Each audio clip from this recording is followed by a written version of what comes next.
इस कहानी की शुरुआत में हम पहाड़ों के बीच में एक गांव को देखते हैं जहां के लोग शांति से अपना जीवन बिता रहे होते हैं, लेकिन उन्हें ये पता नहीं था कि कुछ ही पलों में उनकी ये शांति खून खराबे में बदलने वाली है। और थोड़ी ही देर में वहां पर गाड़ियों से कुछ गुंडे आते हैं जो वहां के लोगों को अपनी गाड़ियों के नीचे कुचलने लगते हैं और वहां पर चारों तरफ खून खराबा मचा देते हैं। ये सब देखकर वहां के लोग काफी डर जाते हैं। वहीं उस गांव के हीरो का स्टैचू भी वो लोग डिस्ट्रॉय कर देते हैं। दरअसल वो लोग ब्लैक ड्रैगन गैंग के किंग कानो के आदमी थे जो आसपास के संसाधन युक्त गांव पर कब्जा कर रहे थे।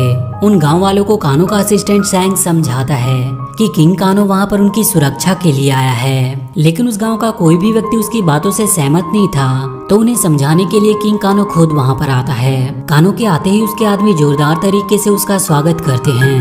वो वहां पर आने के बाद उन लोगों को समझाता है कि तुम लोग कब तक अपने छोटे घरों में बोरिंग सी लाइफ जीते रहोगे। वो उन लोगों से कहता है कि तुम मेरी शरण में आ जाओ, मैं तुम्हारे जीवन को इंटरेस्टिंग बना दूंगा जिससे तुम्हारी जिंदगी का एक मकसद होगा और इसके बदले में मुझे बस तुम लोगों की वफादारी और ईमानदारी चाहिए। लेकिन वहाँ पर कोई भी किंग कानो की अधीनता स्वीकार नहीं करता। ये देखकर कानो के आदमी उनके पास अपना हथियार लेकर आते हैं, जिसे देखकर सभी लोग कानो के सामने अपने घुटने टेक देते हैं।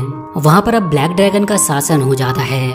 इसके बाद हम लिन कुई नाम के एक फार्मर को देखते हैं जो एक बहुत ही भयानक सपना देखता है, जिसमें वो देखता है कि सब्जीरो उसे मारने वाला है। पर तभी अचानक से उसकी नींद खुल जाती है। वो नींद से जागने के बाद कुछ फल और सब्जियां लेकर उसे बेचने के लिए निकल पड़ता है। रास्ते में वो देखता है कि एक गाड़ी काफी तेजी से उसकी तरफ आ रही है, जिसे देखकर वो अपनी टांगे की स्पीड तेज कर देता है।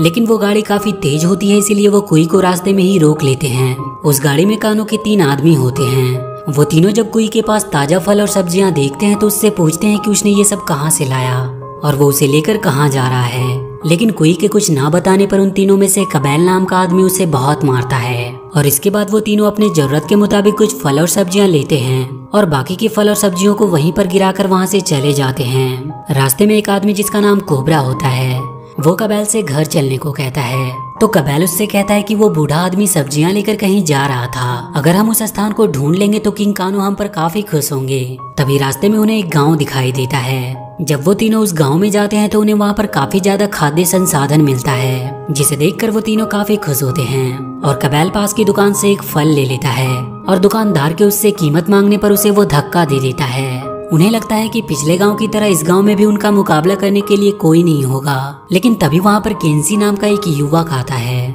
जो उन तीनों को फाइट के लिए चैलेंज कर देता है। ये सुनकर वो तीनों हंसने लगते हैं और सबसे पहले केंसी का मुकाबला करने के लिए कोबरा जाता है, पर केंसी उसे अपने एक ही वार में नॉकआउट कर देता है। और इसके बाद वो उन दोनों को भी काफी बुरी तरह से हराता है। ये देखकर वो तीनों केंसी से अपने किंग कानो को वहां पर लाने की बात करके चले जाते हैं। उनके वहां से चले जाने के बाद वो दुकानदार केंसी को बताता है कि उसने आज ब्लैक ड्रैगन के आदमी को मारा है और वो दोबारा वहां पर वापस जरूर आएंगे।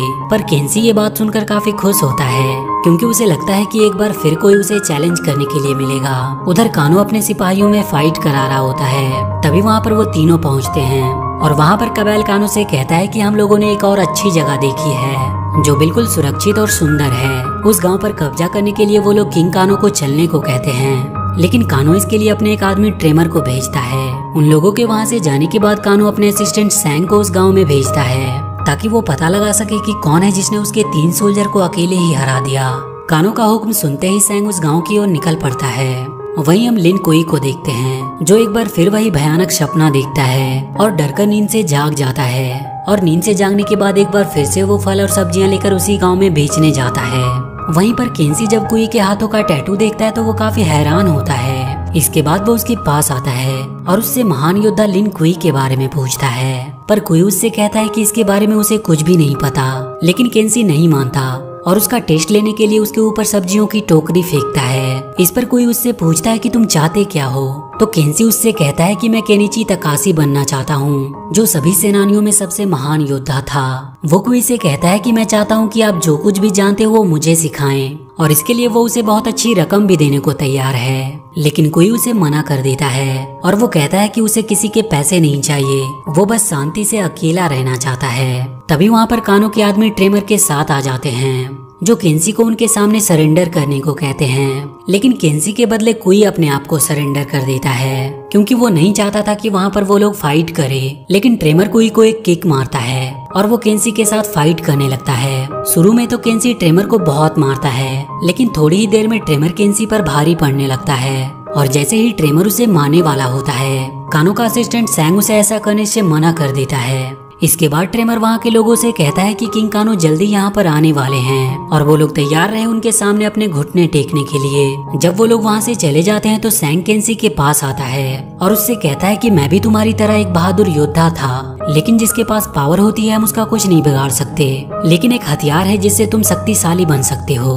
वो उसे बताता है कि एक ऐसी स्वॉर्ड है जिसमें काफी अद्भुत शक्तियाँ हैं और उसकी मदद से वो कानो को भी हरा सकता है।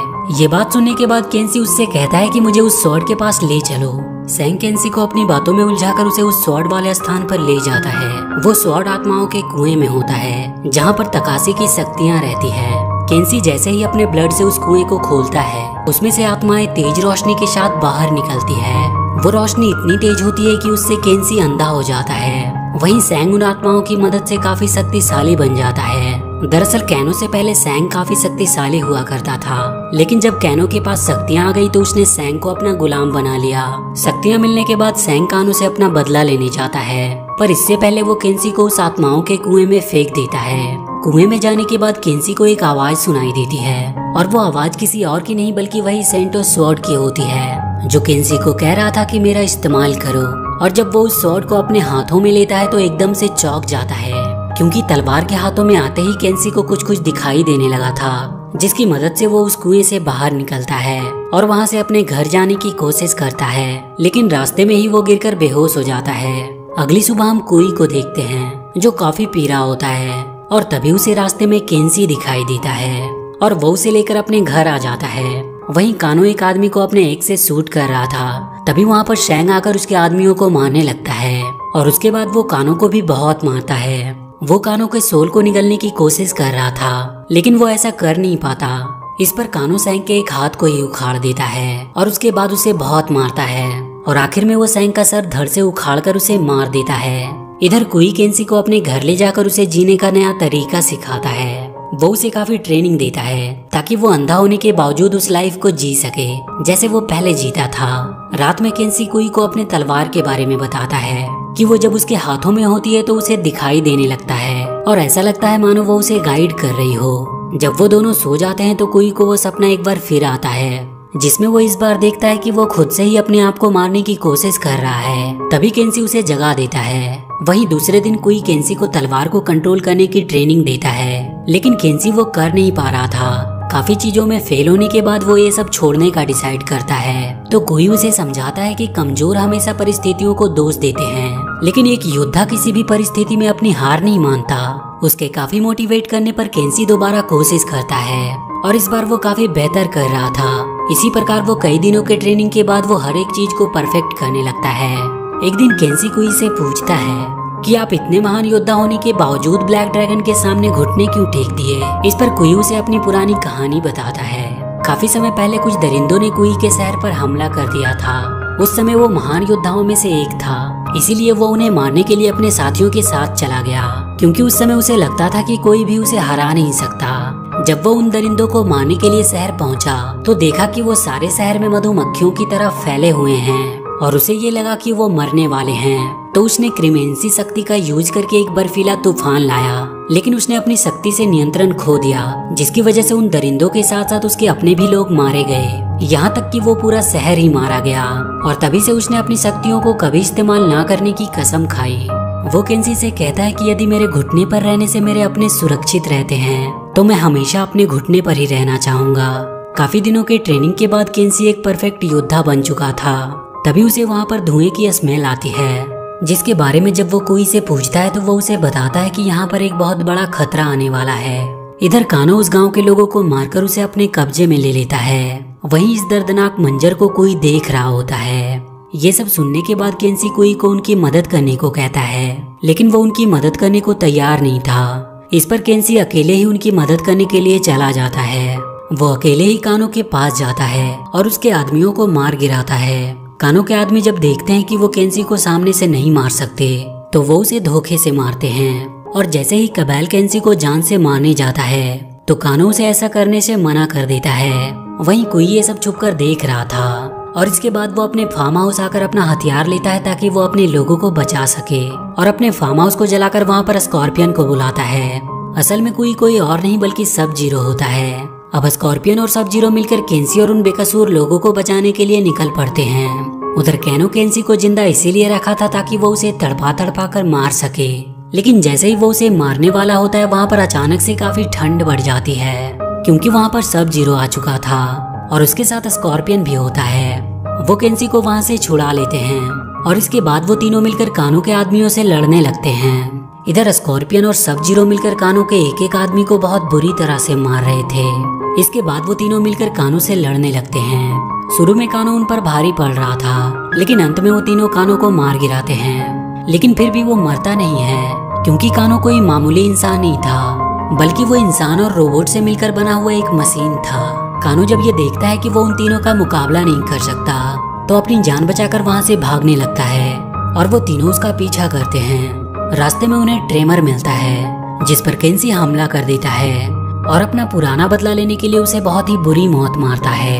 इधर स्कॉर्पियन भी कबाल को अपनी आग में जलाकर मार डालता है और वहीं कानो अपनी जान बचाकर एक सीक्रेट रूम में चला गया था जिसके पीछे सब जीरो भी जाता है। उस सीक्रेट रूम में एक टाइम मशीन थी जिसकी मदद से कानो उस डेट और टाइम को चेंज करने की कोशिश कर रहा था, जिसकी वजह से सब जीरो यानी कि कोई का अस्तित्व खत्म होने लगा था। लेकिन तभी कोई कानो को उस मशीन से दूर कर देता है जिसकी वजह से कानो का उस मशीन पर से कंट्रोल हट जाता है और कोई दोबारा से अपने अस्तित्व में आ जाता है। इसके बाद उन दोनों में एक बहुत ही खतरनाक फाइट होती है। काफी समय तक कानो कुई को बहुत मारता है लेकिन अंत में कोई कानो के हाथों को उखाड़कर उसे उसी के टाइम मशीन में दबाकर मार डालता है। थोड़ी ही देर में वहाँ पर केंसी और स्कॉर्पियन भी आ जाते हैं। वो तीनों वहाँ से बाहर निकलकर उस रूम को टाइम मशीन के साथ डिस्ट्रॉय कर देते हैं। कोई इन सब चीजों के लिए केंसी का शुक्रिया अदा करता है और इसके बाद वो स्कॉर्पियन के साथ हमेशा के लिए वहाँ से चला जाता है। और इसी के साथ ये कहानी यहीं पर खत्म हो जाती है। तो वीडियो अगर अच्छी लगी हो तो please do like and share this video and please subscribe to my channel and press that bell icon.